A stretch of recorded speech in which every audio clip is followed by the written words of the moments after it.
Hi, everyone, and welcome to episode 153 of the Tick Bootcamp podcast. The title of today's interview is Be True to Yourself, an interview with Renata Lindoso. My name is Richard Johannesson.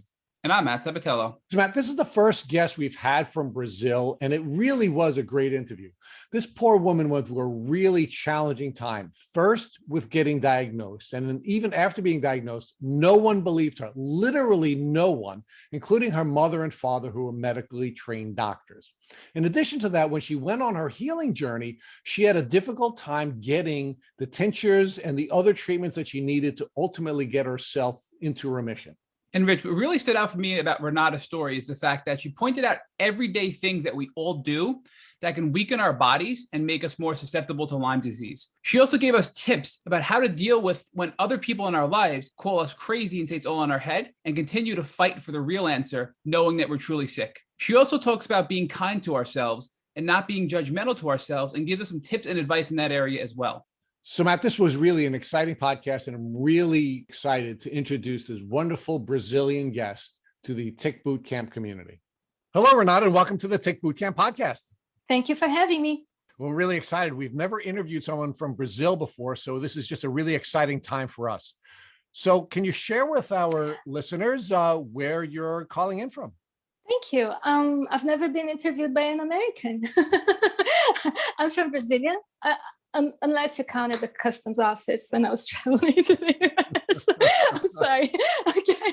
So I'm from Brasilia, Brazil. I was born, it's the capital. I was born in the capital, born and raised in Brasilia.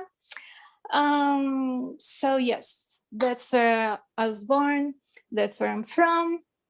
And talk to us about your family, a little bit about your parents and what your family environment was like when you were growing up.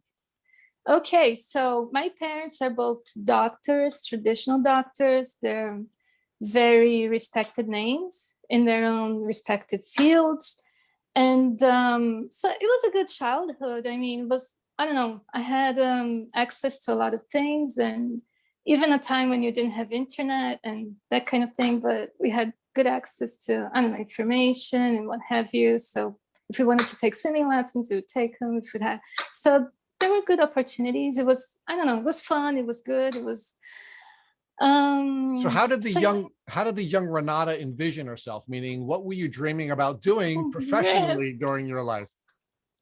Well, I don't think I had a clear vision. There were many things I wanted to do. Of course, I always, I traveled a lot, and afterwards I got interested in the arts, but I didn't really have a clear vision. But I knew, of course, I wanted to do a lot. I thought I would have had a lot accomplished by now. and I do have. I mean, I healed from Lyme, which is a lot. So talk to us. It would never, back then, it would have never crossed my mind that one day I would be sick. I was born, like I was healthy like a bull, like I had no cold until I was, 20 years old, So that's the kind of healthy I'm talking about. Like I was super healthy. Talk to us a little bit about when you first started to show the symptoms of what you now know to be your Lyme disease. Okay, so first I had chronic mercury intoxication, and then I had Lyme disease. And I think the mercury intoxication happened in two different phases, two steps. First step, when I was about 11, the Brazilian government decided to, give out some vaccines, some shots, and I took them. And after that, it was very slowly, and it's something that I can pinpoint now, looking back. But back then, I couldn't really say there was something wrong with me, unless you count when I was about 16. Like I'm Latin, for those of you who cannot see me. And I had like a lot of hair back then, but I was getting like small islands of like hairless spots on my skin. And so I was losing a lot of hair. Sometimes I got a little bit of confusion. And so that's where the mercury intoxication started. About the time I was Renata, 19. let's pause there for a second. Your mercury intoxication, you believe that's a part of your Lyme story because you think it had an impact on your immune system's ability to protect you when you finally got bitten by a tick? Oh, absolutely. Absolutely. Not only that, not only did it suppress my immune system, but I also got some symptoms that were like close to Lyme. And so sometimes it was hard to tell which was which, or I think they together, they just made an atomic bomb in my body. So Renata, It's crazy because there are two things that are really hard for doctors to diagnose. I mean, it's not that they're hard. It's not hard. I mean, we've had Lyme, and whenever someone starts to tell a story involving Lyme disease, it's very like we say, well, that sounds like Lyme, but I just think that doctors are not conditioned to identify Lyme. It's not that it's hard to come up with a diagnosis. It's just that they're not conditioned to look at those symptoms as a disease, as Lyme disease, as an infectious disease. So let's pause there for a second. You're the daughter of two doctors, right? Yes. So yes. We're talking about diagnostic challenges that people who are suffering from Lyme disease have. You would think someone like you who was from a family with two doctors, someone like you who had all the resources that you had available to you, wouldn't have as long a diagnostic journey as people without those resources and those contacts. So let's talk about that a little bit. What did you know about ticks and Lyme disease prior to your diagnosis? Okay, I knew zero. I had no idea Lyme existed. I got the bite, I got the tick bite, I got the bullseye rash. I pulled the tick off. I got the whole thing like it's a classical bullseye rash on my right upper arm. And I had no idea what it was. I thought it was some sort of allergy, but it didn't itch. It didn't, I don't know. I just remember looking at it. Like that's, I mean, that was the good, I remember looking at it. I have this very clear memory of looking at this bullseye rash. So how old were you when you suffered the tick bite? 31. I was 31. And where were you at the time that you suffered the tick bite? I was in Oregon. Okay, but first I think we have to come back a little bit for the second time that I was, I got the, I'm sorry, I'm kind of forgetting my words. The mercury poisoning, yes. When I got intoxicated with mercury for the second time. And that was at the dentist's office. And so the dentist was doing one of those mercury fillings. And he thought it was a good idea to run some errand while he was doing the filling. So he went into another room. He left me there on the chair with the mercury in my mouth. So the mercury spilled in my mouth. And when I came back, he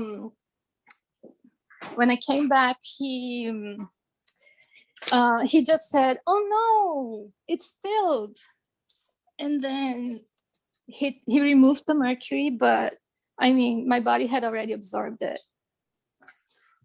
So you had some immune compromising events or immune disrupting events long before you were bitten by the tick. Yeah, so that was when I was 19. So from that point on, I had some days where I was really tired. So, and I thought it was because I was doing a lot back then. So I was taking 2 different courses at college, and I was working at some projects. I was working on some projects with a friend.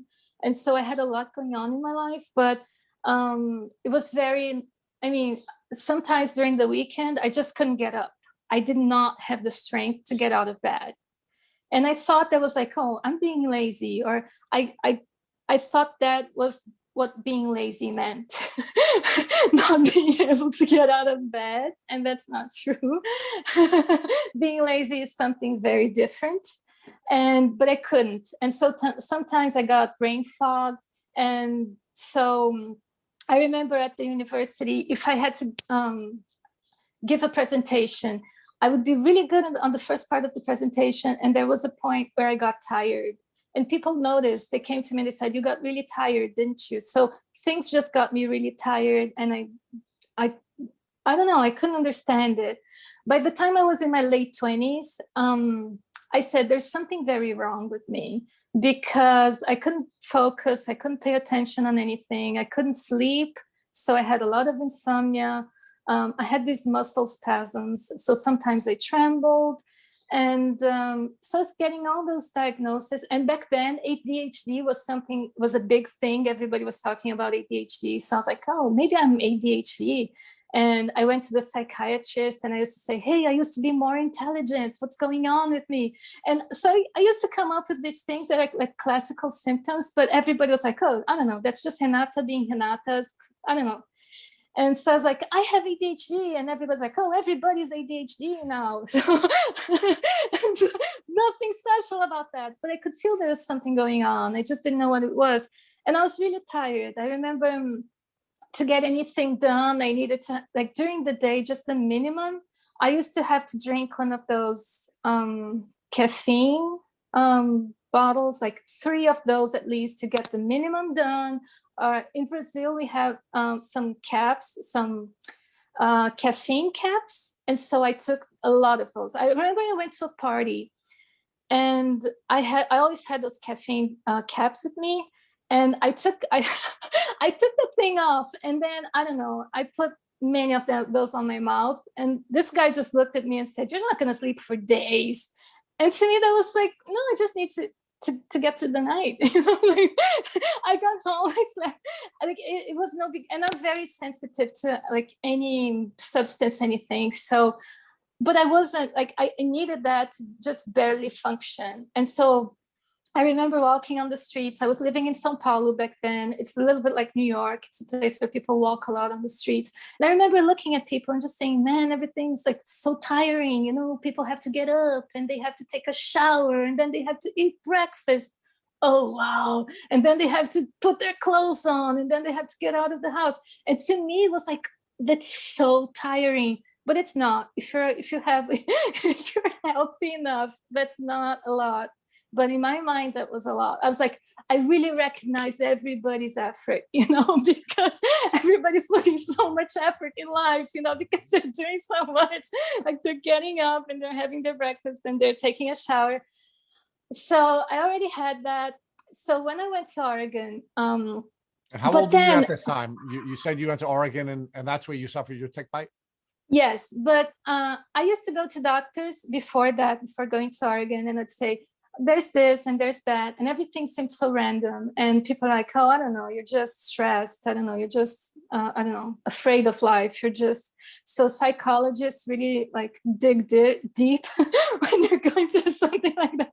That's like, whoa, you know, leave it with me. I'll just, you know, come up with something here to fill the gap. And so if they don't know what it is, they'll just say, well, it's you, so go to a therapist. I went to the therapist didn't know. I went to a psychiatrist.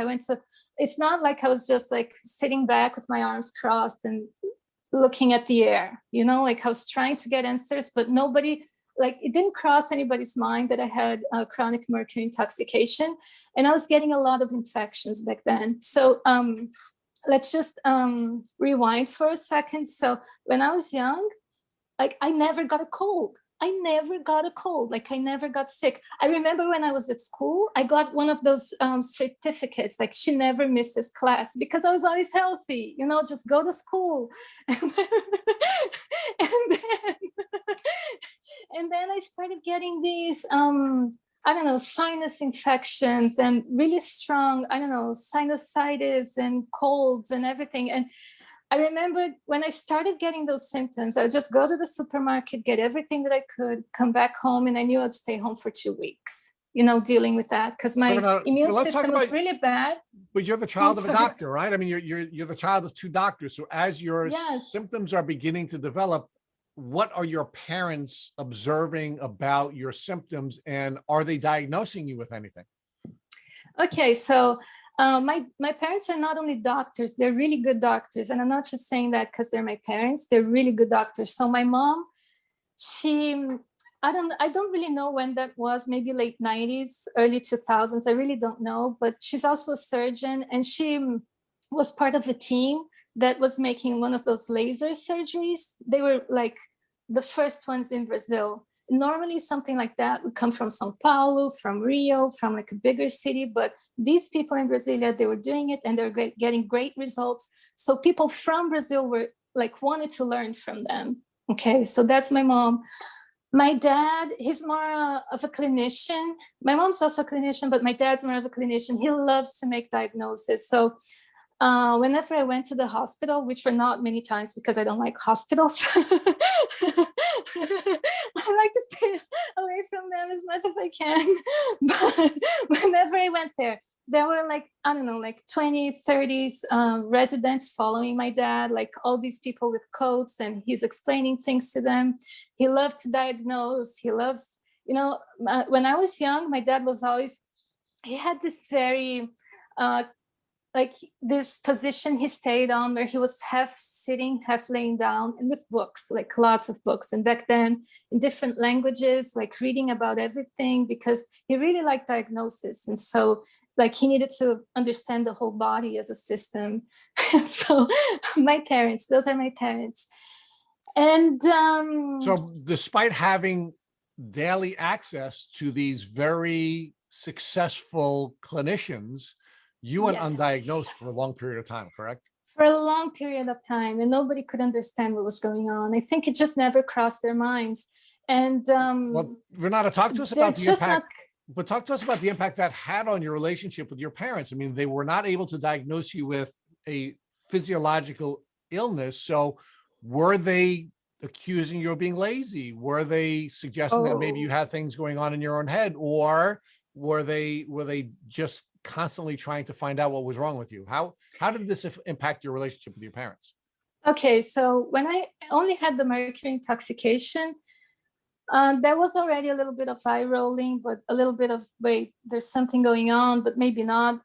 My dad was just like, okay, just get your blood work done. And then things will come back normal, maybe some hormonal disbalance, something like that, but nothing big came back on my regular blood work. It just never crossed their minds. And even when I talk to people, when I talk to doctors, I had a friend, a childhood friend who became a doctor. And I told her afterwards, I said, hey, I had chronic mercury intoxication. She didn't even look at my test. She's like, no, you didn't. I was like, how can you say I didn't? Like, you didn't see me for years, like you're just stating that I didn't have it when I did have it. Like you're not even interested in the blood work. You're not. So I think doctors, they're just trained not to look at it, not to consider it, it's not that okay, so this was only with the mercury intoxication. After Lyme came along, wait, I'll talk more about it when Lyme comes into the scene. Okay, right, so let's talk about that. Let's talk about when Lyme comes into the scene and how you are distinguishing the symptoms that you had from the mercury intoxication from the Lyme disease. So because I'm very interested in that piece of your journey, because quite frankly, your mercury issues sound very much like Lyme disease. And I'm just wondering whether or not you did in fact have Lyme disease as early as your teens and you were misdiagnosed with the mercury poisoning. Okay, so here's how it went. One day I was in São Paulo, and this is and I was already getting like a lot of fatigue, like real fatigue. Like I couldn't get up for days and I couldn't explain it. And I was getting like strong neurological symptoms. One day I'm out on the streets and I couldn't move my left arm. And it was crazy, right? Like I sent the message for my arm, move, but my arm wouldn't move. And I called my mom, because my mom's a doctor. So she's my mom, she's a doctor.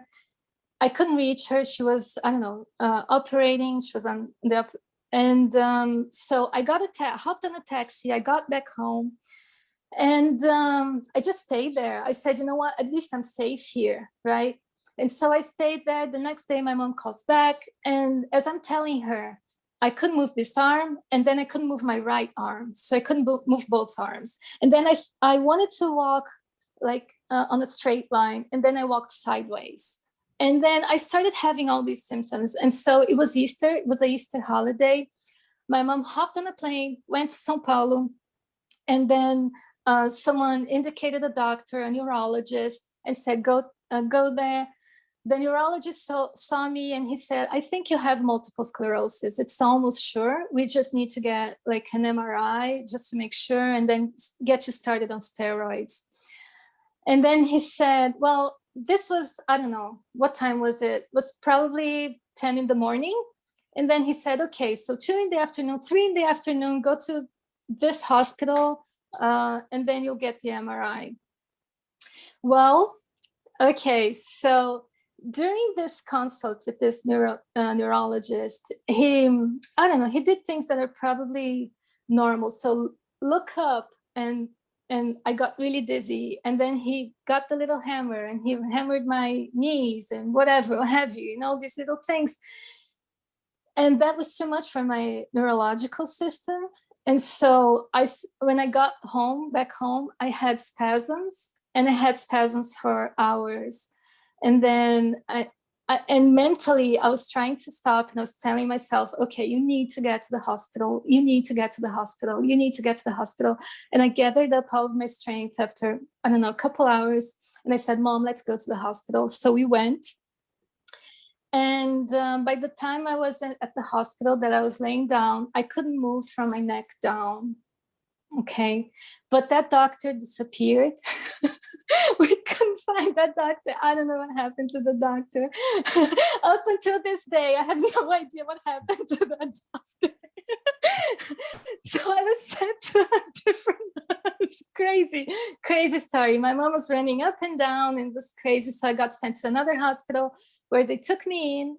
And so they ran all sorts of tests on me. I was like a hamster, in their hands. And so there's this test where they give you a lot of electrical shocks, like for an hour. Like they're just testing your nerves response. And then they pulled liquor out of my neck and, the whole thing. And they found nothing. And then they brought in a psychiatrist.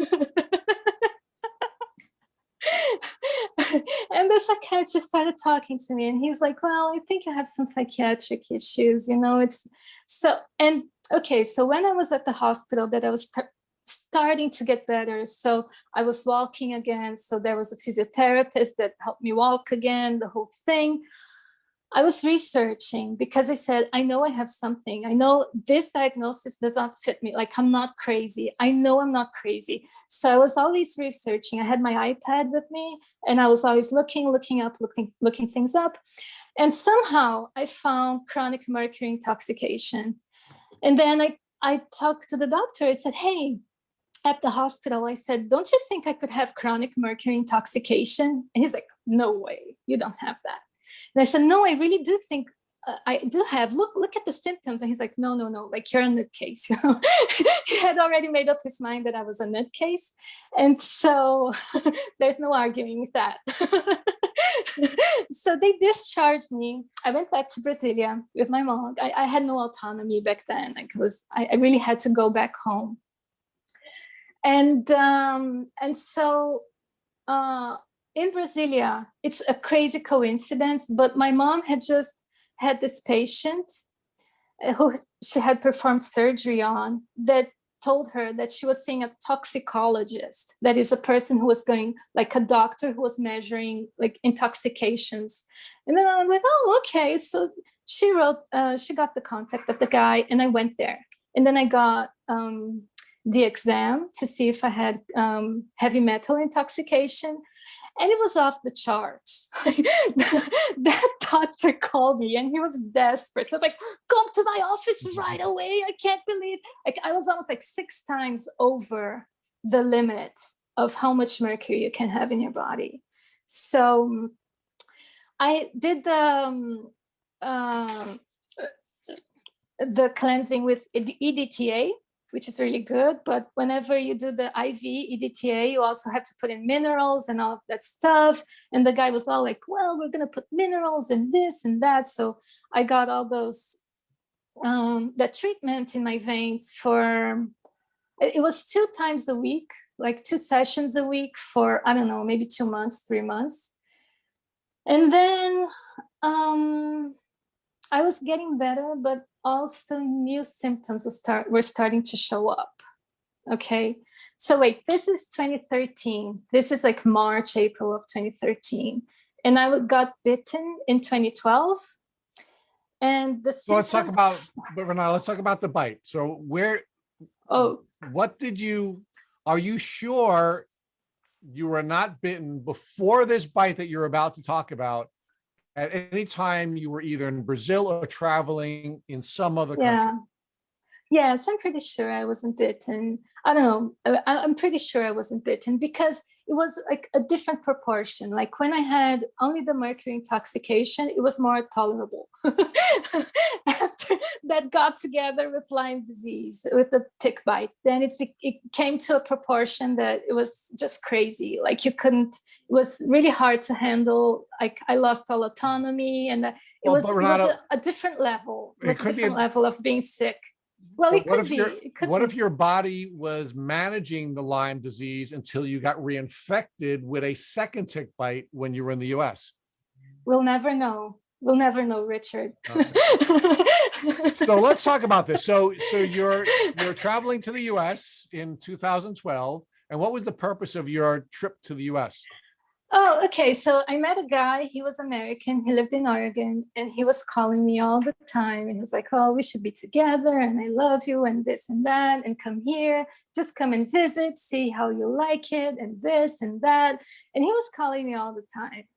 And I was like, "Well, maybe I should go and see what this is all about." And so I went there. The guy was a narcissist, by the way. I don't know if any of you are familiar with narcissistic abuse, but that's what it was. But I got the tick bite when I went to Oregon. So one day we went kind of hiking. It wasn't really hiking. He was too lazy to hike. We just kind of in the woods.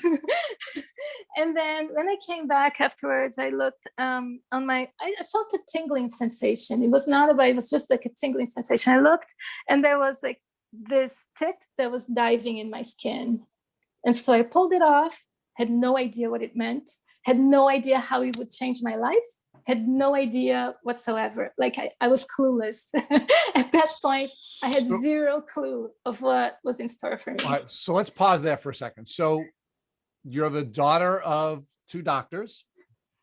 You Yes. are a college-educated woman. Mm-hmm. You're now traveling independently to the US, and Yes. you know nothing about ticks and nothing about Lyme. Zero. Back then, people did not talk about Lyme. Nowadays, I don't know, you can turn on a series or movies. Like there are no series, no movies about Lyme, but every now and then someone will drop in like Lyme disease. Back then, it did not happen. Like the government, nobody said anything about ticks. There were no signs. There was absolutely no information. And even when I came back that I was researching what could be wrong with me, it took me a long time to get to Lyme disease because there was not enough information. Well, this is what, back in 2012. I mean, nowadays you can, I don't know, on social media, you find information about Lyme disease. I don't know, Justin Bieber has Lyme disease. Avril Lavigne has, I don't know, the models have Lyme disease. But back then, nobody had Lyme disease, or if they had, they wouldn't say anything about it. Like that word did not even exist in the vocabulary. It was not only just to dismiss, as in Lyme disease is nothing. It was like Lyme was not a word I had ever heard.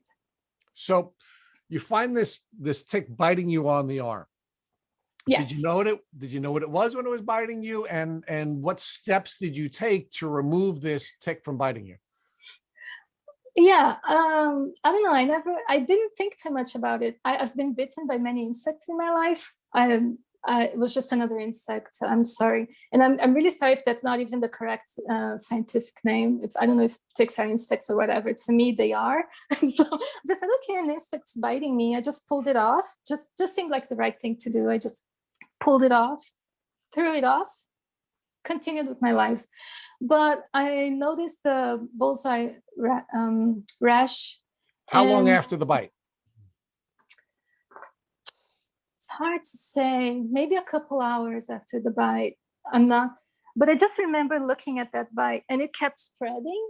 And I've never seen a bite like that. And so I was like, what is this? Is this an allergy? Because by then I was allergic to a lot of things, like not when I was young, but by that point in my life, I was allergic to a lot of things.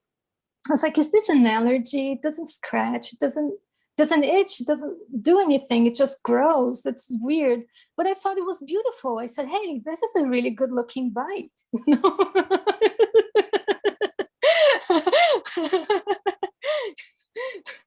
was a textbook bullseye rash. I mean, people could have taken the picture. It's an illustrated textbooks with my. I just have to pause here. We've interviewed over 150 guests, and no one has ever described their Lyme rash as a beautiful presentation. It was like a stain of red. It was nice. It was just sublime, you know. It was floating on my skin. It was beautiful. Like I got a sense of it was aesthetically pleasing, but it was very dangerous as well. So when you saw this aesthetically pleasing rash developing on your arm, did it trigger any thoughts in your mind about going to see a doctor to determine whether or not this aesthetically pleasing rash was in fact causing you to become sick? Okay, now I understand. You're thinking it's weird when you say aesthetically pleasing. Now that I heard you say it, now I get it. Okay, no, it did not. It not even crossed my. I've had many bites in my life. You know, mosquitoes have bit me. I don't know, what have you? Maybe mostly mosquitoes, but it never crossed my mind that it could be something as dangerous as it was, like as crazy, as weird, as debilitating as it was. I could never, like, not for a millisecond. I didn't know Lyme existed. I knew, for example, I knew in Brazil we have dengue fever, and we have, but you know, it's a fever. I mean, I've had dengue fever afterwards. I did have dengue fever way back in the, I don't know, in 2019, I had dengue fever, and it actually helped me with the Lyme because of the fever and the sweating and the whole thing. But it's nothing compared to Lyme disease. So I didn't even like. I couldn't even imagine the magnitude of what laid in store for me. So after you found the rash, did you begin to now develop what we now know to be traditional Lyme symptoms, where you had a summer cold and you had any of those types of symptoms that followed the rash? Okay, so I was bitten in April. Okay. I continued to have the mercury symptoms. So I kept having that. I don't know, better, worse. They're sometimes better, sometimes worse. It seems a little random. But in July of the same year of 2012, I had like a really, really bad cold. I was already back in Brazil, and I had like a very bad cold. I remember I had a friend come visit me, and she wanted to party. She wanted to be like, she was not from São Paulo. She really wanted to see the big city, you know, all the attractions and everything that was going on. And I was dying. Like I was really, really, really sick. And it was the first time that it was hard to recover. And everybody was like, oh, just take a look, just take a walk around the block and just shake it off. And I couldn't shake it off. And if I tried to, I'd get like stronger neurological symptoms that I couldn't even explain.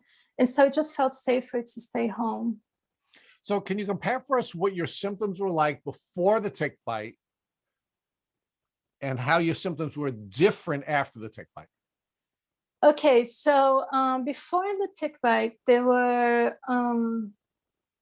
not as strong. So they were a bit more vague in a way, you know, they were not as consistent. So Lyme was a whole different level. So if I were playing a video game, mercury intoxication is level 3, Lyme is level 25, you know? That's how it was. So talk to us about how your Lyme symptoms were developing and how these developing symptoms were impacting your life. How is it impacting your relationships with friends, with family, with work? How is it impacting you?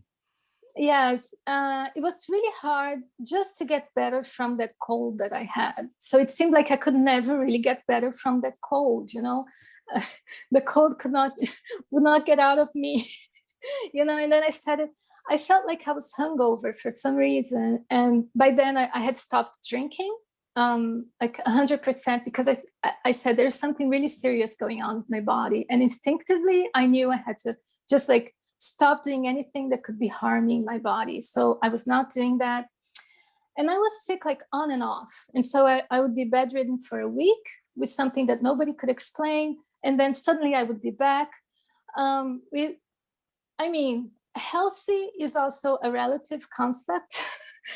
So I was able to get out of bed, but I don't think I was healthy. Like I wasn't feeling good, like I was able to, but my main symptom was chronic fatigue.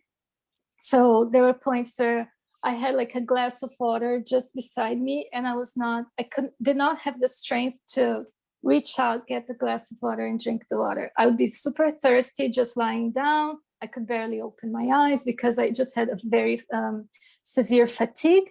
Back at that time, it was very strong fatigue, but not as severe. So sometimes I would go back. I was living in Sao Paulo, and sometimes I would go back to Brasilia.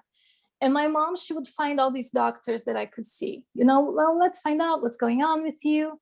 And so she found this guy who was really good. He was a general practitioner, who was also an acupuncturist.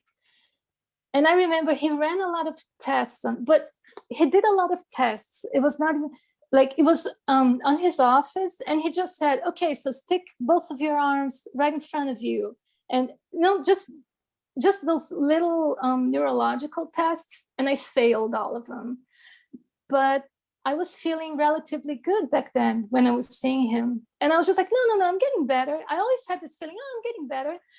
Not only that, but at that time, I had a studio in Sao Paulo. It's just like this brand new place that I had found, and I was super excited about. And I was meeting new people, like before the really bad cold. Like I had these people that I had met, which were like interesting. And it seemed like my life was really launching. So I really wanted to go back to that. And I had no idea what being sick really meant. I had all those symptoms before. They were debilitating, of course. I was not living my life to the fullest, but they were still not, it was still not something that I said, okay, I'm sick, like I'm full-time sick. I can't do anything else. Like I have a full-time occupation, which is being sick. I hadn't had that. And so it was still like intermittent. Sometimes I was sick, sometimes I wasn't. And every time when I wasn't, I always thought, okay, I'm getting better. I'll just get back to my life. And when I was seeing this doctor in Brasilia, this general practitioner that I'm telling you about, he told me, you're really sick. And you don't know it yet, but you're really sick. I don't know what's wrong with you. And he used to look at me with this really grave expression, like it's almost like he's looking for something, but he couldn't tell what. Like it's like I'm this enigma, to him, like he's just trying to figure out, like I'm the Sphinx, like decipher me or I'll devour you. So he was a little bit like, what's going on? What's going on? He had that, almost like that hunger inside of him to find out what was happening to me, but I'm not even sure he knew about Lyme. So I went back to Sao Paulo, and that's when I couldn't move my arm. I was sent to the hospital. That whole thing happened, and then I had to go back to Brasilia because by then I had lost all my autonomy. I had to be with my mom. I couldn't function by myself. And so when we found out about the chronic mercury intoxication, at first it was like, okay, all our problems are solved. It was chronic mercury intoxication. Here are the tests. We're cleansing our body. We're doing all these cleanses. Your body's getting, DDTA, everything it needs. And so you'll be good to go. But the thing is, I started to get new symptoms. So symptoms started to come and go, and, that whole Lyme thing. And we had no idea what it was. My mom found a doctor, which was, and I don't even know how to say this in English, but orthomolecular. So these are doctors that think, okay, so you normally go to those when you have a chronic illness because Western medicine is so unprepared to deal with chronic illnesses, right? And so they try to give you all the hormones. They try to balance all of your hormones so that you reach homeostasis, and then you'll be healthy. That's how they think. So let's pause there for a second. So your mom at one point had some question about whether or not you were really sick, but after now you have these challenges after your tick bite, it seems like your mother is now accepting that you're sick. She's accepting that you are now a full-time as your occupation, illness is your occupation, and she's now willing to pivot somewhere else? Or am I incorrect?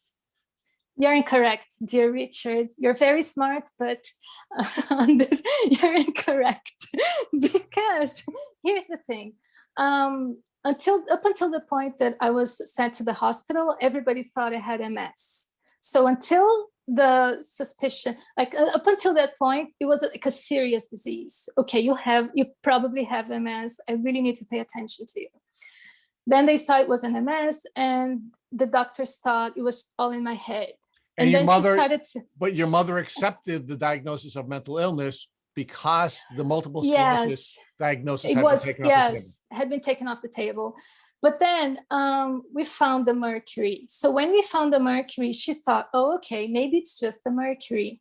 But after the mercury was removed, that I started this treatment with this orthomolecular doctor. And this is a really good doctor. I mean, he was a Harvard-trained doctor. It was not just like a guy around the corner. You know, we traveled to see this guy.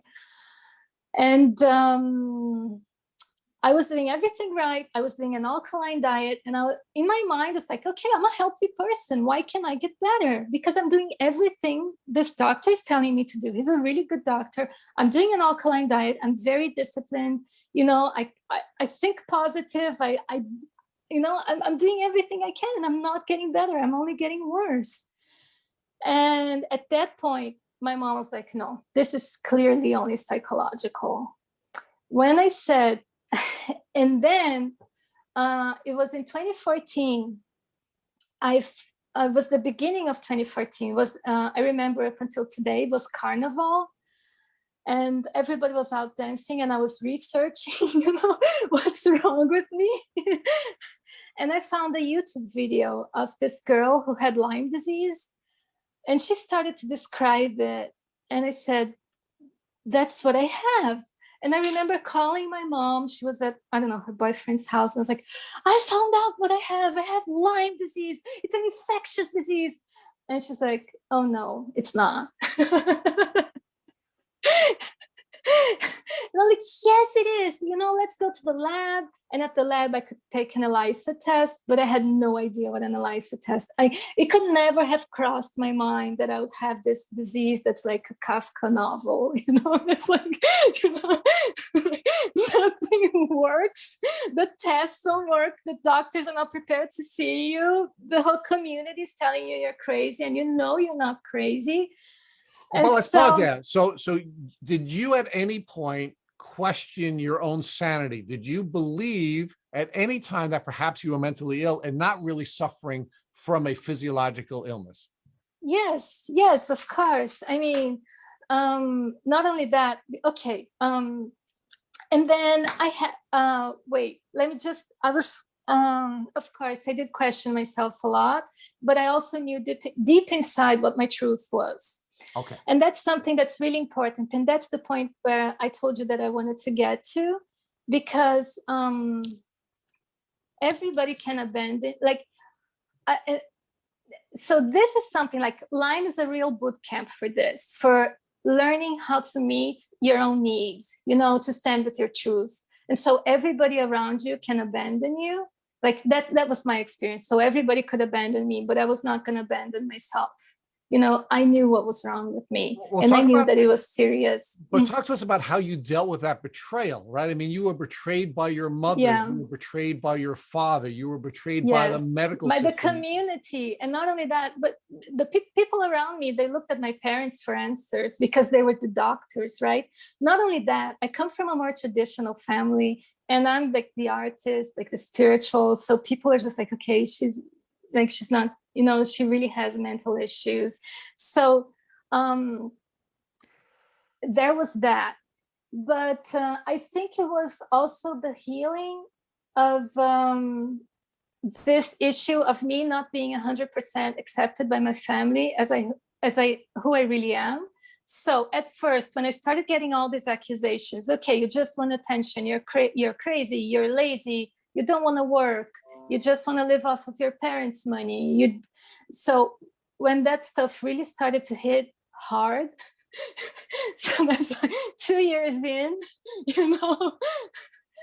So at first I was really angry and I was resentful and I was frustrated. And I was like, well, people can't see me for who I really am.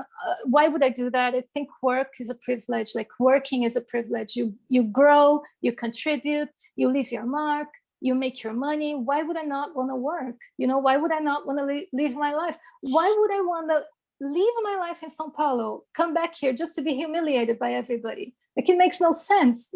Like, But that Renata, narrative talk to us about your emotions. Now, you said that the betrayal that you felt caused you to feel angry. It caused you to feel resentful. Talk to us about those emotions and the impact you believe those emotions had on your healing. I'm getting there, Richard. So first I needed to describe the situation really well, just so you could get a glimpse of it. Because I see people saying, oh, when I went to the doctor, I was mistreated. That was my reality at home every single day. People were rolling their eyes. And it was not only about Lyme. I suddenly became the person who was not to be heard. Like, don't listen to her. Like, everything she's saying is crazy. She just makes up stories about things. All these narratives that were not my truth. They were not the truth, of who I was. These were like, they were a social truth, but they were not like a real truth. So at first, of course, I was angry and I was resentful, and I would try to convince people. And it was a losing battle. I was getting nowhere. Not only that, but I was also sick, and I needed to pick my battles. Like, I needed to take care of myself. But do you believe that you were getting sicker because you were being betrayed socially by all of these people in your life? Do you believe that was further suppressing your immune system and your ability to heal? It was not helping. Feeling betrayed like that was not helping. But I'm also going to say this, and I think this is really important, because I've healed, and I'm going to share with you how. But nowadays, I don't look at the situation through my hurt, because I was able to heal myself. So I'm able to get a much clearer view of the situation. I'm really grateful for my parents, because they did give me the financial means to survive this period. And I really think they just didn't know what to do with me, but it became something bigger than that. Okay, but we're going to get there. So first, so I was always searching for answers. The same way I was searching for answers for my health, I was searching for answers for how to deal with this crazy situation of when I was denied all the time. Because by that point, people were like, okay, you're really mental. Like, they took me to a psychiatrist. And it was just like, those old cartoons where they just get the shovel and they shove a lot of medicine in your mouth. That's what was happening to me at the psychiatrist's office. And it was not only that, he was a really good psychiatrist, but he was like, okay, you're trembling. So I'll give you, it's not Parkinson's, but I'm going to give you medication for Parkinson's. You're this. So it was just like meds, like the really strong medication. And so I found the Course in Miracles, right? And it did give me a lot of relief, like mental, emotional relief, just to hear about forgiveness, how important it is to forgive. Because up until that point, I was at a point where I said, okay, I really need to work this out in my head, or I'm going to go really crazy. Now I'm going to go crazy for real. It's not just what people are accusing me of. I'm going to be the real shit. I'm going to be the real crazy person here. Now they're going to see crazy. And I didn't want to get to that point. To me, it was very clear that was not who I wanted to be. Like, I knew there had to be another answer. Like, I knew that was not a road I wanted to go towards. And so I started to research the same way I was researching to get better physically. I was researching to get better psychologically. So I read it all. I read about vulnerability and blah, but I did get to the Course in Miracles, where they said a lot of things about forgiveness. And what I'm going to share with you about forgiveness. Okay, so at first it really helped me, but then it was all a little bit, and okay, I have a lot of respect for people who are in the A Course in Miracles community. Like, I'm not questioning them. I'm just saying what's true for me, what was true for my journey, my personal journey. It got to a point where nothing was real. It was all about love, but I was completely dissociated from my life because, oh, it's not real. You know, everybody's just love. But I was getting hit hard in the head everywhere, you know? And, you know, I said, well, this is not really it. Like, I don't think this is really my path. And what really worked, and the conclusion that I got towards forgiveness, because it was something that wasn't clear in my head for a long time, just me trying to make sense of the whole thing, because I thought that forgiving was good, but how could I forgive? Like, it was not doing me any good. Renata, do you think that you couldn't accept that because you still didn't have your true diagnosis, and deep down inside you knew there was something more to your story, right? No, No? Matt, I got my true diagnosis and I was still being treated the same way because they just didn't really believe in Lyme. And so here's the thing. The conclusion that I got and what really worked for me, and not only as a Lyme patient, but as a person, and this is something that I'm going to take with me for life, is that what's really important is that I heal myself. So it's not even what people did to me, not what they're inflicting. It's not about others. It's about me healing myself. So even those emotions that we try to suppress sometimes, just like, how I want to be positive, so let's not get angry, let's not get it. I would say, like, if you're feeling angry, that's awesome. Just don't stop on your anger. Use that as an investigation tool. Okay, why am I angry? Why is this triggering me? What's the story I'm telling myself? You know, okay, so I'm feeling invalidated. Okay, so when was I invalidated like that? With my parents, there was an aggravating matter, which was I'm a kind of person that's different from what they wanted as a daughter. You know, they wanted someone who saw life differently. They wanted someone who gave them a sense of security that I was not giving them. And particularly with Lyme, I was not giving them any of that security, you know. Renata, real quick, before we go into, because obviously Lyme has molded you into this person who is very independent. And I want to talk more about your diagnosis first, though. So talk to us more about how you got diagnosed, what doctor actually ran the test for you, and what life was like after that for you, immediately after that. Okay, so after I had been to that orthomolecular doctor for a year, and I was really disciplined, I was taking it very seriously. I was like, I'm going to make this happen and I'm going to get healthy. And, you know, I'm going to get healthy yesterday, you know, but it didn't happen. So when I had been there for a year, he had given me a diagnosis of chronic fatigue. So it came to a point where I said, I don't think this has anything else to offer me. So I said, you know what, I'll go to a very traditional doctor. I'm going to an endocrinologist, and I'm going to talk to him. So I found this really good endocrinologist. He ran a zillion tests. And I was like, well, you know, I think I have Lyme. And he's like, no, you don't. And I was like, no, I really do think I have Lyme. And he's like, no, you don't. No, you don't. And he said, you know what? Okay, let's make a deal. Let's wait to see until your symptoms start to be clearer. Like, let's get more of a sense of what's this thing you're having. But until then, you're going to do psychological treatment. And that's when I was sent to the psychiatrist. So I was given a lot of psychiatric drugs. And the thing is, okay, so when I had already started doing this whole psychiatric treatment, one day I'm at a holistic shop by my house, and someone's talking about John of God. So they're like, well, I went to John of God, and John of God is awesome. John of God healed me. He healed so many people, and on and on and on, and all these amazing stories. And I was like, okay, I have to go see John of God. Renata, just to interrupt real quick, is this is now while you're seeing a psychiatrist before Yes. your Lyme diagnosis? And now, yes, that's before my Lyme diagnosis. I got my Lyme diagnosis in 2016. Okay, and what is so this is still 2014. Okay, and what is John of God for our listeners who don't know what that is? Oh, I thought he was worldwide famous after all the allegations against him. I thought that had made him really, really famous. Okay, so he's a very famous Brazilian healer. He was considered like the most powerful healer in the world for many years. So I saw many miracles happen there. And by this time, let's say I was already disappointed with Western medicine. I had never been like such a huge raving fan of Western medicine. Like, it's not my thing. I get better with alternative treatments work better for me.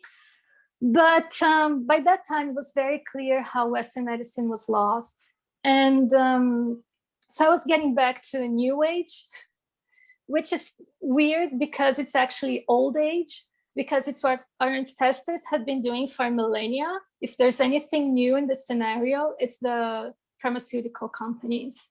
So I was doing all this new age, old age thing of what our ancestors have been doing. So herbs, crystals, energy healing, going to healers, going to sacred places to find healing. I said, this is really going to help me. And that's one of the reasons why I was at that holistic shop.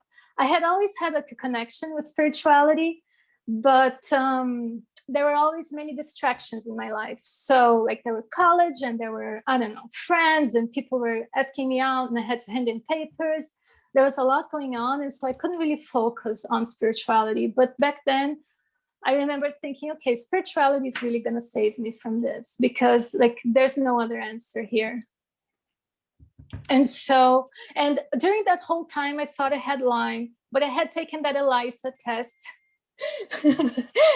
That afterwards I found it only tested for one strain of Borrelia, one local strain of Borrelia. So I could have never gotten a positive out of that test. Renata, just to be clear, so your doctor, your endocrinologist who said you didn't have Lyme, ran the test for you anyway? Is he the one who ran the ELISA test for you? No, I begged my mom many times for I begged her to prescribe me the test. And there was this one, I had begged her so many times, and she came to a point where she said, okay, I'm not doing that anymore. You know, like, you need to let go of this.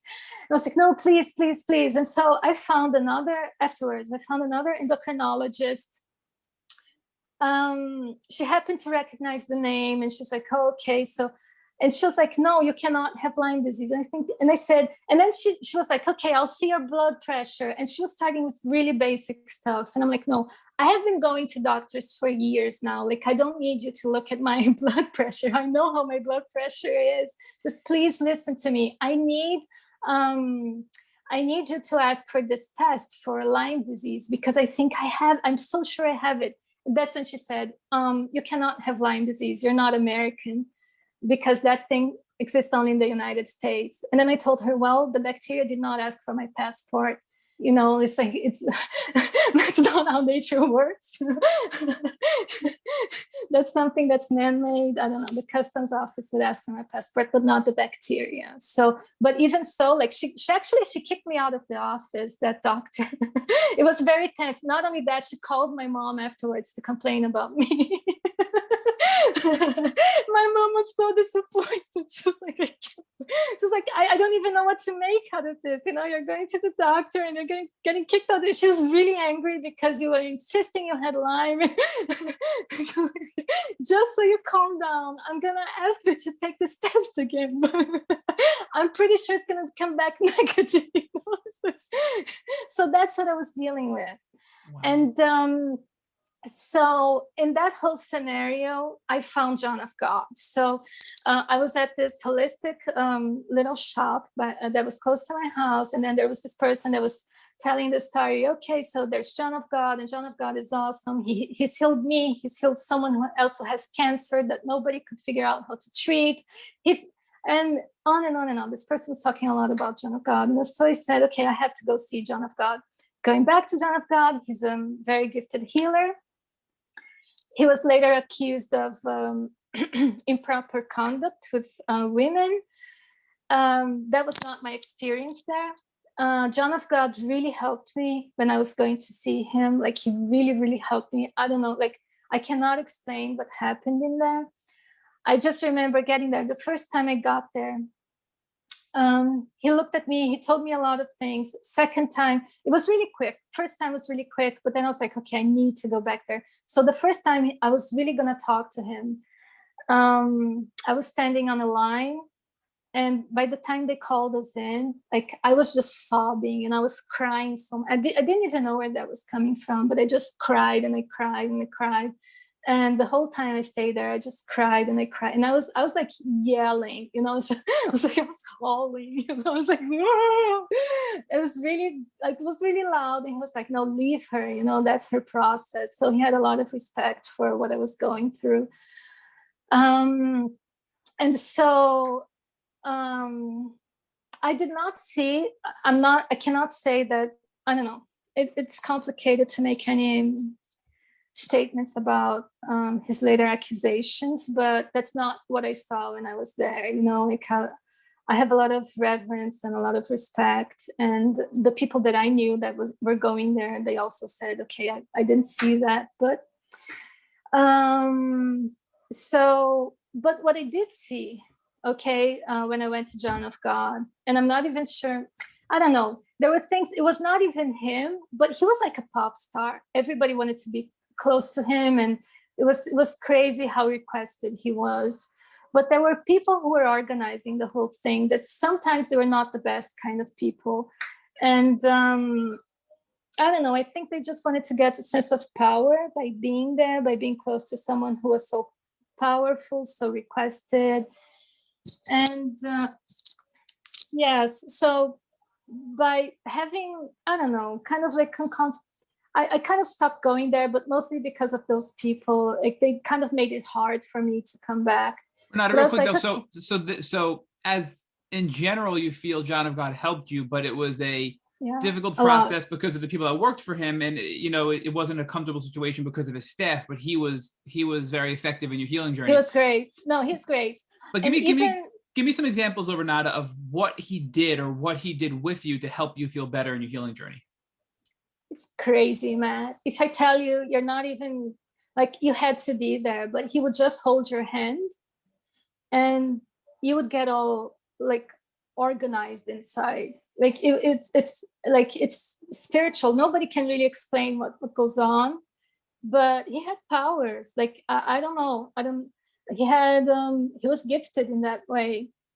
It was very impressive. So I have seen miracles happen there. Not only that, I got the spiritual surgery, but I saw people getting like the physical surgery. It was crazy. It was crazy, those spiritual surgeries. What do you mean by spiritual surgery? What does that mean? It's because he can either interfere in your physical body or he can interfere in your soul. So when he interferes in your soul, and he interferes in the first time I got the spiritual surgery, it's almost like someone gave me a hallucinogenic substance. So I had to stay there. Like they recommend that you stay there for 24 hours. So I was in between worlds. I cannot even explain it. I don't think I have the vocabulary to explain what really goes on, but it was really healing. Was anything given to you, any supplements or any kind of medicine to bring you into that state, or that was a natural only state? Afterwards. Only afterwards. There was this thing of passion flower, but it's something that you kept on taking. So it was not that. That was just passion flower. They even tried to get him through that passion flower supplement, but it was just like passion flower leaf. It was nothing. But nothing was given. And it's just something that we cannot explain. Okay, I saw him, Matt, you have no idea. I saw him, he just had like this very rough little knife. He cut people's eyes, he scraped it off. I don't know, like they didn't even stitch it back. And people were seeing afterwards. Like everything that doctors couldn't do, he was doing. It's something that goes beyond what anybody can explain. There are many people studying him. And I don't know, I have to be loyal to what I witnessed there, and I have to be loyal to what I saw, but that does not mean I know how to explain it, because I cannot explain what really happened there. Okay, so now I'm sorry, Renata. So this really helped you start to heal before you even got your formal diagnosis. You knew you had Lyme deep down inside. No, I healed a lot. Yeah. So, but now walk us through. It's interesting because you actually started your healing journey before your official diagnosis. What finally led to you getting a positive Lyme disease test and getting a positive diagnosis with a doctor? Okay, so at first the psychiatric medication seemed to be working, but it was because I was going to John of God. And after I stopped going to John of God, everything went downhill. Like I was really, really sick. I was sicker than before, and I was just getting the side effects of all those medications. And I kept telling people that I had Lyme, but nobody wanted to listen. Not even my therapist wanted to listen to me. Like whenever I had to do therapy as well. Like they're giving me psychiatric medications, but they were also sending me to therapy. I was so sick. I went crawling to my therapy sessions. I was really, really, really in a bad shape. And I wanted to tell the therapist about Lyme, but they didn't even want to hear me. They're like, oh no, come on, just cut it off. Let's talk about something else. You know, like I didn't even have time for that. Let's go to the real thing, you know? And so that's how it went. Until it came to a point when I was so sick, but so sick that it was very clear to everyone that psychiatric medication was not helping, therapy was not helping. That was not the way to get better. So there was this one time when I was in a terrible shape. Like I had been bedridden for, I don't know, 2 months or so. I was really, really in a bad shape. I had no strength even to let out a sound. Like I couldn't say, It took me 4 hours when I woke up to go to the toilet, to go to the bathroom. And it was one of those days where I woke up and the first thing I thought was, I'm going to take a shower today. Everything was so, like, to me, that was like the major accomplishment, you know, like that's the major victory today. I'm going to be strong enough to be able to take a shower. And during the whole day, that was the only thought in my head. I'll be able to take a shower, you know, I'll be able to take a shower. And it's so crazy because there were days before, I mean, when I was even in Sao Paulo, I already had the mercury, but there was a time when I was working there and I worked for like 17 hours. There were times when I was at college where, I don't know, I would have sleepless nights whenever I had to hand in projects or what have you. But I don't even remember that being so overwhelming or hard as in those days when I was really sick, that all I wanted to do was to take a shower. Like that gave me the sense of utter victory when I was able to take that shower. You know, it's like, yay, you know, I can do it whenever I was able to, which was not every day, I must say. But my mom was just like, okay, so she's really depressed. But after, you know, all the psychiatric medication wasn't, I mean, that stuff wasn't doing any good. So I had a real conversation with my mom. I said, I know what you think, but just please listen to me. Please listen to me. So I was getting better from this really bad flare that I had. And I told her, I know you know what I'm going to say, but I think I have Lyme. Like, I'm so positive I have Lyme. Everything screams Lyme in my body. There's no way it can't be Lyme disease. So I talked to her and I said, would you be okay if we saw like a Lyme specialist? Let's find a Lyme specialist. And she's like, well, if it's a Lyme specialist, then, you know, and if you're willing to find that person, then yeah, let's see that person. In Brazil, I didn't know anybody.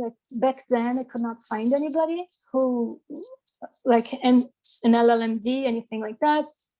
And so I found an American doctor that took online consults. And so I scheduled the consult. And so my mom came with me, and I don't know, I think the first time we Skyped. So the first time he talked to me, like he saw, I think, I don't know, his secretary, of course, someone who, you know, did the whole, organized his schedule. But I think when he turned on Skype that he saw Brazil, he was like, he dialed, and then he was like, do you know what you? It's like, let me do all the talking. I just interrupted you and I said, okay, please be quiet. I have everything here organized in chronological order. You know? many, I had sheets and sheets of paper. It's like, in 2014, this and this and this happened. In 2013, da, da, da, da, da. And then I started, and then he was like, wow, you're really prepared. I said, yes, of course. This is important. And so at the end of the session, he said, it would be really good if you could get a blood test. Like, it's not everything, but it would be really good for you. But we can sum up your story by, you were at an endemic area. You had contact with nature. You got bitten by a tick. You had a bullseye rash. You developed the symptoms. You have been treated for everything but for Lyme, and nothing else worked. And so he was like, okay, so let's treat you for Lyme. Back then I was really sick. And so it was just hard for me to travel. Like, I just said, I just need to get a little bit better before I travel. I tried to get the blood test in Brazil. So I tried to, somehow manage that, to get the blood withdrawn, like to have someone take the blood. So I would send the blood to the US so they could test it there. But nobody could do that. Nobody could send my blood to the US to be properly tested. And so I did not have the possibility of getting like a proper test, only that ELISA test. Oh, and by the way, afterwards, they got a Western blot at that same lab. It's actually a very good lab. If you're not talking about Lyme, like, it's a lab that has a very good reputation. And so by then I had an idea that Lyme tests were not very reliable. So I called them and I said, okay, so what's the reliability of your test? I mean, and like, they couldn't inform me anything. And so it came to a point where they were just making it up. Just, I don't know, like 97%. And afterwards I told my doctor said, well, they should be rich by now if they have a 97% accuracy of their results. I mean, what are they doing lost in Brazil? They should be billionaires by now. So it's really this thing that nobody really knew what to do. And I'll take this cue to go back to the psychological part, because as I told you, like, not even the psychologist, not even the therapist wanted to hear me when I said that I had Lyme. That's how lonely it was. That's how invalidating it was. That's how crazy making this whole experience was. It's almost like it's easier if you just admit that you're crazy. But I was not. Like, I knew my truth inside of me, and I had to fight for it. And it took me a long time. So I tried many things to deal with that psychologically. Of course, physically as well. I was always trying new things. And I had the means to do that. Fortunately, Renata, you finally found somebody who believed you. You found this Lyme litter doctor in the States who believed you and was going to treat you for Lyme, despite not being able to get a test because of where you lived. He was clinically diagnosed you with Lyme because of your history. So what was the treatment you started with that Lyme litter doctor, and how was it? Okay, but just a small observation. He was not a person who was really part of my life. Like, nobody in my life really believed him. And I think at a certain point, not even my mom, she was like, okay, I'll just let Renata have this because we don't really know what to do at this point. But so I did not, like, his validation did nothing for me in my practical life, like socially, on psychological, like dealing with the psychological issues. It did a lot for me with my body. So it really helped me because he gave me a whole protocol so that I could follow. And so it helped my body get the proper treatment it needed. But in my life as a person, so as a patient, he really helped me, but as a person, not really. I was still dealing with the same issues. Renata, before we get to the doubters who continue to doubt you even after getting treatment that made you feel better, which is crazy, right? They're calling you the crazy one, but you're getting treatment that's helping you feel better, and they're still saying, it can't be it, which is just mind-blowing to even believe that. It is. And not only, but I also hurt a lot. And so I kept telling people, no, you get worse before you get better. Because people were like, that doesn't exist. So what was the treatment? What was the treatment from your Lyme litter doctor in the States that helped you start to feel better and in the beginning made you herx a little bit? Made me herx a lot. A lot. Okay, so because I had taken so much psychiatric medications, I said I need a timeout from Western medicine, from like hardcore stuff. And this doctor, he said, I can give you tinctures, which are natural, like a more natural route, or I can give you like drugstore antibiotics. And I was like, no, I want the natural stuff. I can't take any more medication like that. It's not humanly possible. And so he did give me the tinctures. But the thing is, it was really hard getting the tinctures here in Brazil. Like I had to import them. So, and sometimes they would get caught up at the customs because they were understaffed at the customs office. So it was really a mess. I never knew how much I had ordered because sometimes it stayed there for 2 months, let's say. And the tinctures themselves, I don't think they were compatible.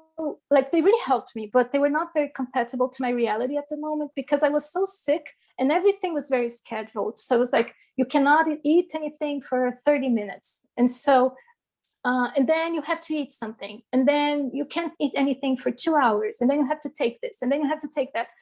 But I was nauseous. I was throwing up. I was so sick. I could not get out of bed. And so I could not follow such a strict schedule the way it was meant to be followed. Like I did my best, but it was so stressful. Everything, just importing the whole thing because not only was it very expensive because it was very heavily, like it was heavily taxed. There were heavy taxes on these products and all the supplements, but they just, and they got caught up at the customs of, like, it was really hard to know, like the logistics of it was really hard. Still, I was so happy to be treated for Lyme that I stuck to that for 8 months, I think. And then it came to a point where I said, okay, this is not practical. Like I'll go back to the drugstore stuff. And so I went back to the antibiotics. But so I took them, I was so much better, but it came to a point where my stomach really, like I couldn't take anything else. Like I couldn't eat anything else. I couldn't take any more medication because my stomach was so overwhelmed. I was just throwing up all the time. All I did was throw up, throw up, throw up.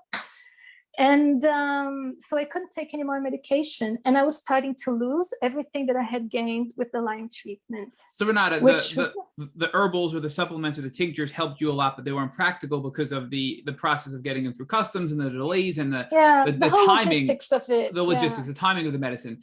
But you did make a lot of gains after herxing. You did have an improvement in your health. Yes, amazing. And like, even though it was really hard, there was a part of me that was just thrilled to be treated for Lyme. You know, it was not an easy process on any level. Like it was not easy. Like there's not one single part of it that I can say that was easy. Maybe financially, I was like, money was more a solution than a problem during this whole process, but still everything else was more of a nightmare. And what kind of antibiotics, what type of antibiotics did you take and for how long? I took a combination and I took different kinds of combinations. So right now, I don't think I'll even remember all of them. I took doxycycline. I took many different combinations. I don't remember why, but sometimes we switched the antibiotics. So it was not always the same, but even real basic stuff. So let's say the probiotics that I had to take with the antibiotics and even with the tinctures, I could not find them in Brazil because they have to be they're like very strong. And in Brazil, you don't find that kind of thing. So I needed to be importing that. But there are all these, logistical part that, the thing is, if you really need the medication, so sometimes I would be starting to run out and I would get stressed and I would call everywhere to see where the things were. And sometimes something would arrive and I didn't even remember that I'd bought it. And it was just very confusing in that way. So the stress of not knowing if you're going to get your medicine in time, can you get it? I'm sure made you feel, stressed your body to inhibit your healing. And now usually antibiotics help people. So you mentioned that the antibiotics, in some cases, like yourself, it actually made you feel worse because it messed with your stomach and had a lot of negative side effects, it sounds like, from the antibiotics. Well, no. They did both things. So they really helped me, but they also messed me up. I did get better from Lyme, but then I started having new symptoms, especially, well, with Lyme, I already had nausea but it was not my stomach being destroyed. That's something else. And that's something that I got from the antibiotics. Up to a point where I couldn't eat, I couldn't take any more medication. And I was starting to lose everything that I had gained with all the protocols that I had followed. And that was really making me desperate. The whole situation with the things that I needed to import, it was stressful, but I don't remember it being stressful to the point of interfering with my treatment. I think my daily life, just daily interactions of, I don't know, like having people roll their eyes every time I saw something, and just being validated, not only in regards to Lyme, but in regard to everything. So I became a person that you should not listen to, because the narrative they had at that point was like, oh, she's just making things up. And like, don't get caught up in her stories. Don't get caught up. So if I said something, like, they'll just roll their eyes. But if the cleaning lady came and said the same thing, they would listen to the cleaning lady. Like that was my reality on a daily basis. So that was very traumatic. I mean, that I would say really interfered with my treatment. But that was also something that I had to overcome, right? And I did. So now to talk to us about your next steps. So, you're doing the right thing despite everybody doubting you and hating on you. Yeah. You're working with your Lyme liver doctor. You're doing these tinctures. It helps. You pivot to the antibiotics because of logistical issues. They help, but they kind of destroy your gut at the same time. So now you're feeling better from Lyme, but you're getting all these other problems from the medication. What did you do next in your healing journey? Oh, okay. Just a small observation. They did not. My gut was fine because I was taking really good care of my gut. It was my stomach. Like my stomach, they really impacted my stomach in a way that it took me years to recover from that.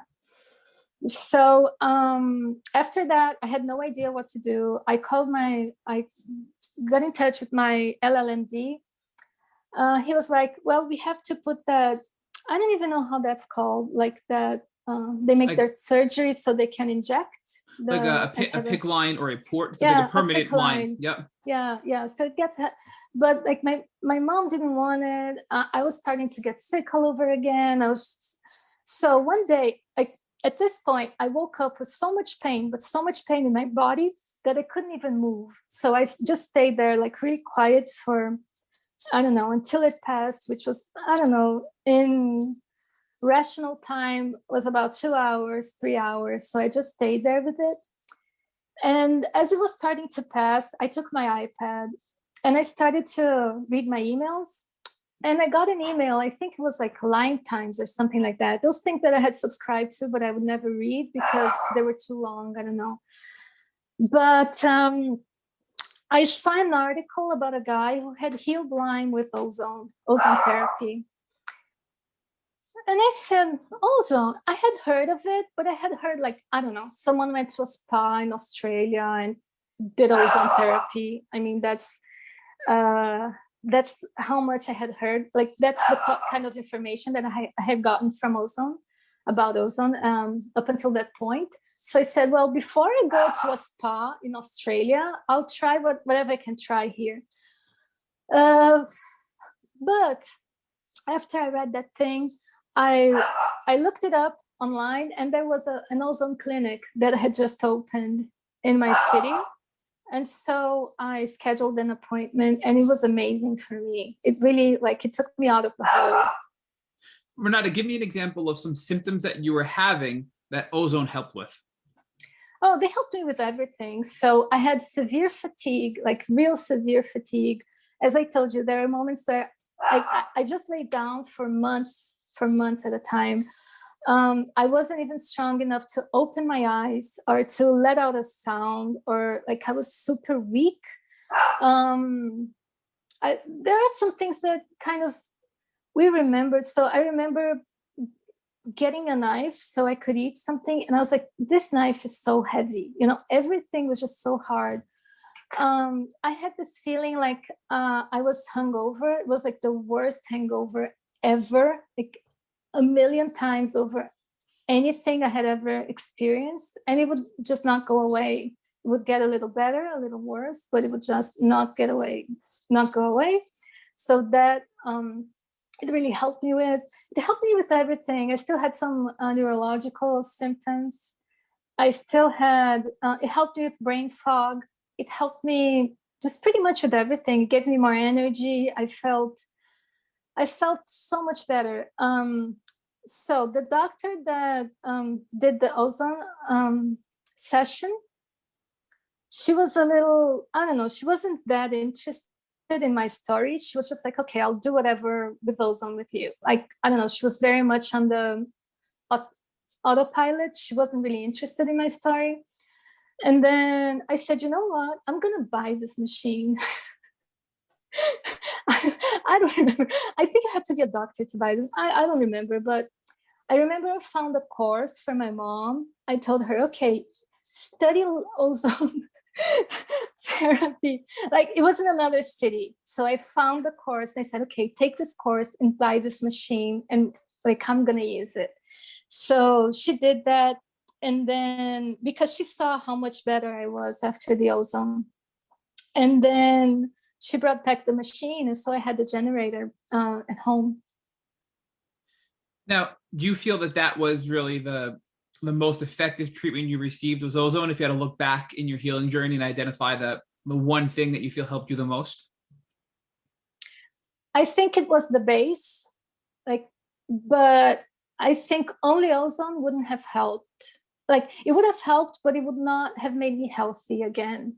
Like, I needed more. Like, ozone alone is not enough. So I think it was really a combination. So it was a combination of ozone, nutrition. Nutrition was really important. So nutrition, and I was very serious about what I was eating since 2013. Like, I was very serious. I was on an alkaline diet. Now, I don't know. Now I'm a little bit more flexible, but back then, but like, I still drink green juices every day, green smoothies, you know, I avoid gluten, sugar, but sometimes I'm a little more flexible. But back then I was very strict with what I was eating. And so I did that. That was really important. Let me see what I think. Afterwards, I found some energy healing techniques, which really, really helped. They made the whole difference. And during this whole period that I'm telling you about, I was always trying new stuff. So I was always trying, oh, there's Reiki, and there's, I don't know, like, I talked to a hypnotherapist. There was this guy who did hypnosis, and he was like, you're not sick, you're very healthy. You're so healthy. You want to run, you want to do things. And it kind of helped me for 2 minutes, and then I would fall back into my Lyme symptoms. And I really believed in it. And he was like, no, you're so susceptible. You're awesome to work with. Yes, but it was not healing like Lyme disease. And so, but I do think that the whole combination of everything, but most especially also these energetic energy healing techniques, they were very important, very, very important as well. But again, like, only the energy healing technique and not the ozone, like, they wouldn't have worked so well. So I think it's a combination. The same way that maybe. So despite all the haters and all the doubters in your life, which is just crazy that you were that sick and you continue to fight for your health, and all these people just really were not supportive of you. Yes. Your herbal tinctures, your antibiotics, your ozone therapy, your energy healing, all of the emotional healing as well. Your supplements, because healing from Lyme is both physical and emotional, as you've noted, and the combination of all of these things have helped you now get into the state where you're feeling much better. Which leads me to my last question before I hand it off to Rich is, I mean, we've been talking to you for several hours. We talked offline before this, and you still have such a great amount of energy. So how are you feeling today? Give us an assessment of where you're at today compared to where you were at your worst. Okay, I just want to make a small observation on what you said, because I think healing from Lyme, I think it's physical, it's mental, it's emotional, and in my own journey, I can say, was also energetic. There's a realm that is spiritual, energetic, and it's something different. Like that's not your mental, like that's not healing your mental issues, your emotional issues. It's something else altogether. And so we're body, mind, and spirit. And I think healing the spirit is also really important. We talk about cleansing your body, but also like cleansing your soul, cleansing your spirit, like energizing, what have you. I think that's really important, and that should be done on all levels. And so, yeah. I'm sorry, what was the question again? So the question was to give us an assessment of where you're at today with your health. You know, you're clearly doing much better. So with everything you just said, how are you feeling today? I'm feeling way better. Way better. My symptoms are faded. So I still have something, but I mean, you cannot even compare it to what it used to be. So sometimes I get a little brain fog. Sometimes I get a little tired. So I have to stop. Like I still get tired often. But again, I've been moving. I moved to a different city, I don't know, a mile, 1,300 miles away, all by myself. My dog was having health issues. I was taking care of so many things. I was having problems with the house. So I was able to do all of that. You know, I was able to have my autonomy. The only thing is sometimes I need to stop and rest in a way that most healthy people don't need that. Sometimes I still get a little brain fog. So I remember when I first started talking to you, I was feeling really well. And then I get a little bit of a brain fog. I don't know. It's just something that's still not quite right. But other than that, I mean, I'm doing great. I mean, I'm not complaining considering everything I've been through. I'm blessed, you know. But I do. So if I'm at the point where if everything around me is perfect, then I'll be awesome. My body will be awesome. But if there are, let's say, small everyday life difficulties, which is, you couldn't eat at the right time, or you couldn't, I don't know, do your ozone today, or you couldn't, that still stands on the way. So my body's still not strong enough to overcome little things that normal people, like to normal healthy people, that's nothing. To me, it's still not nothing. Like my body's still a little more frail, let's say. So I still feel that. So it's not like it's 100%. I still need some special care. Nutrition's really important. I think that's like a lifestyle. That's going to be like a lifelong solution for me. So I don't think it's like, okay, I got back from Lyme and from this Lyme journey, I'm healthy now. So I don't know. Let's go to the bar and celebrate. Like that's not gonna be my story, okay? I'm gonna make a green smoothie and eat some kale chips and some nuts, and it's gonna be more in that direction. So I do think it's a different lifestyle. Even when you get better, I have the sensation, maybe it's not, maybe I'll get better to the point where I can do anything, but I'm really happy with where I am. I'm really proud.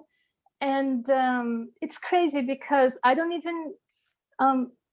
have many people to share that with, because many people don't even recognize the journey. They don't recognize that there was a healing going on, but they're just happy. They're more at ease that I'm better. You know, let's put it that way. But there's not like a recognition that, hey, you know, you really like, it was a lot and you dealt with it. But, and I really want to go back to this, and it's something that I've tried to talk about this in this podcast. And I think it's really important to talk about, and I haven't yet, but I do want to talk about it. And it's really about you meeting your own needs. And so you learning how to do that. You learning how to recognize your own needs. Okay, what is it that I need right now on an emotional level? Okay, so for example, this thing that I just told you. Okay, so nobody even recognizes that there was a victory, that there was success, that there was hard work, and that there was an accomplishment. But I do. You know, I'm talking that way just to illustrate a situation, but it's not something that hurts me. It's something that Like, I'm so grateful for myself for not having abandoned me. Like, other people around me, they could abandon me, but I was not going to abandon myself. You know, like I was going to meet my own needs, and I was going to take care of myself, and I was going to live my truth, and I was going to do whatever it took to make me well. And I think that's a huge lesson that I brought back from this journey with Lyme. And I don't think that's only for Lyme. I think Lyme's a boot camp to train that, don't get me wrong. But I don't think it applies only to Lyme. I think it does apply to life. And so having healed from all those situations, so really like reconnecting with your inner child, you know, like looking at yourself in a non-judgmental way, just really studying yourself, you know, like really studying your triggers, really studying, you know, what's making me tick. I'm sorry, no pun intended, but what's making, you know, what's driving me crazy about this? What's making me sad about this? Like, investigate yourself, know how to investigate. Like, what's the underlying story you're telling yourself? What's the underlying feeling? Like, getting to the bottom of that, because that's going to bring you a lot of self-awareness. And that's something that's priceless for life, knowing how to do that, knowing how to deal with yourself, basically, you know? Knowing how to understand yourself and give yourself what you need and be by your side, you know? And of course, it's always it's still an ongoing thing, but it's not like I've gotten there and I'm 100% good on that, but it is the path that I'm taking. And so every now and then I'll fall off, but it's really important that you're, like, to me, it was very important that I would be patient with myself, because I used to be so hard on myself. The thing is, I had internalized a lot of those false beliefs about me. So I internalized, and I was like, well, maybe I'm a lazy person, and I was absolutely not. Like, I was 100% committed to getting better, to following through, and to informing people. They just did not want to read. So I would print out information about Lyme and I would hand it to people in my life, and they just wouldn't read it. So that's the kind of thing that was happening. But I believed in me. You know, like, I had to believe in me, even when the world wasn't believing in me, even when, and so it's really finding the right tools, whatever works for you, to get to that point. And to me, there were many, I don't know, like professionals that I found online, because here's how crazy this thing is. I cannot even go to a therapist to heal, because the therapist doesn't know Lyme. It's not going to believe me. The therapist is going to say, okay, you're really crazy. Let's see what else is going on. And not only that, for example, I remember when I used to go to the therapist, so I used to say, oh, I get this feeling sometimes that's like 200 very sharp knives, just like I get stabbed by 200 very sharp knives. And they're like, oh, you feel betrayed in your life, don't you? But I knew it wasn't that. Of course, I felt betrayed, even by the therapist herself, you know, who should be doing her job, more with more awareness. But I knew that was not the point, but that was not going to be heard. But I had to hear it, and I had to find the answers for myself, and I had to take real good care of myself. So it's not even about trusting others. It's about really learning to trust myself, learning to trust my perception, my intuition, not delegating understanding. So if there's anyone out there on a Lyme journey where you're not getting validation, where you're not like, believe, like, if you really think it's Lyme, okay. If you're still in doubt, then I don't know, maybe doubt's a healthy response in that situation. But if you're sure, like I was sure, I knew my story, I knew I saw the tick, I knew I pulled the tick off, I knew where the bite had been, I knew the whole thing, like I was sure, like nobody was going to take me out of it. And as much as it was demoralizing on a daily basis to be dealing with that, and it also, like, it made me like, it was a dark night of the soul. Okay, so it was really this period where I was just questioning everything, but I what I see is that I did use this moment to just restructure myself emotionally, psychologically, spiritually, to reconnect with my spirituality, to reconnect with what my beliefs are, with, you know, who I want to be. And, you know, I'm getting a second chance at life. And that's something that's very special. So I want to make the most of it. And so Renata, let me ask you to just pause there because you gave such a beautiful description of your transformation. So why don't you sort of give us sort of as a final summary of your transformation, what you okay. believe was the most beautiful part of your Lyme disease journey, and what part of your journey would you never have given back because you wouldn't be the person who you are today as a result of going on the journey? I think the hardest part I would not give back. So this thing that I told you about the social part and just the whole difficulty, it made me such a stronger person, way more connected to my own truth and to my own self. And I think it's really easy to get lost. I think there's so much distraction in life and so many things that are trying to pull you in many different directions. But right now, I've found myself in a way, and I know I got my back, you know, and I know I had to go through all of that, and I'm very, very happy that I do not look at those situations from my hurt, and that hurt does not even exist anymore because I use that situation to heal myself. And so the perspective that I look at the whole situation is much more like, it was something that I needed to go through, that I went through, and that I believe I learned what I needed to learn from that lesson. But it was not easy, and it was not painless, and it was not like, it was chaotic, it was crazy, it was, but I was there, you know, I was there for myself in those moments. Like, I was not just there when it was pretty and or you know, just that. I think this is the most important message for anyone with Lyme, and then anyone with period. Never delegate understanding. Like, if you know it, then, you know, be loyal to what you know. So now let me ask you the final question we ask every one of our guests, which is, if God forbid someone who you cared about came walking into your room right after this podcast and had a tick biting them on the arm just the way you did, what would you recommend that they do so they wouldn't have to go on a difficult Lyme disease journey? Well, remove the tick safely. First of all, practical stuff. Okay, then we deal with the emotions. But just dealing with the practical stuff, removing the tick safely, keeping it so you can show it to a doctor, take it to a lab.